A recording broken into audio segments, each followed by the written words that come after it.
যাচ্ছি দর্শকের কাছে। জি, আসসালামু আলাইকুম। জি দর্শক, আমরা আছি আপনার সাথে, প্রশ্ন করুন। আমার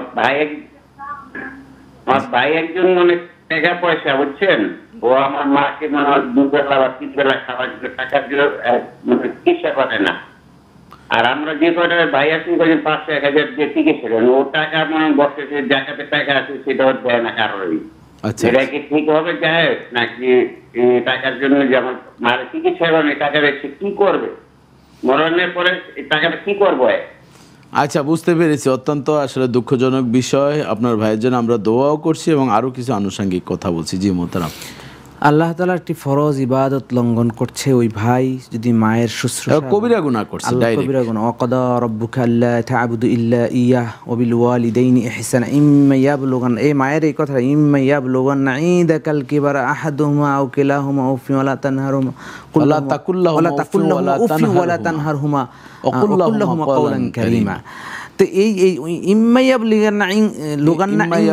ইন্দাকাল কিবার, যখন তাদের মা বাপ একজন হোক দুইজন হোক বৃদ্ধ হয়ে যায়, তখন তাদেরকে ওয়াকাদা রাব্বুকা, আল্লাহ তাআলা এটা ফরজ করেছেন তাদের আল্লাহর ইবাদতের পরেই পিতামাতার খেদমতের বিষয়, এটাকে ফরজ করা হয়েছে। আর কেমন ফরজ?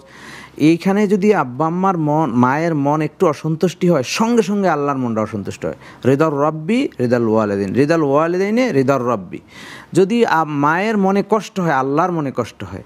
আর মাকে যদি লালন পালনে কেউ অবহেলা করে, তাহলে তার জন্য যে কত রকমের আযাব আছে। আল্লাহ তাআলা কোরআন মাজিদে বলছে, ওয়া ওয়াসাইনাল ইনসানা বিওয়ালিদাইহি হামালাতহু উম্মুহু ওয়াহনান আলা ওয়াহনি ওয়া ফিসালুহু ফি আমাইন আনিশকুর লিওয়ালিদাইকা ওয়া ইলাইয়াল মাসির।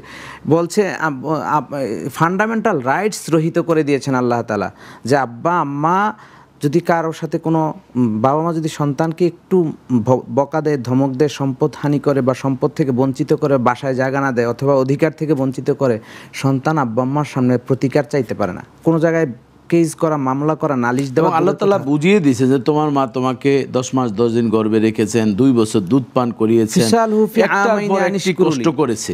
আমার শুকরিয়ার পরে তোমার মাকে তোমার খেদমত করতে। তাহলে স্পষ্ট বোঝা যায় যে পিতামাতার খেদমত ছাড়া আল্লাহর সন্তুষ্টি হবে না, এবং হুমা জান্নাতুকা হুমা নারুকা, পিতামাতার খেদমতই জান্নাত, আবার তাদের খেদমত না করলে জাহান্নাম ওয়াজিব হয়ে যাবে।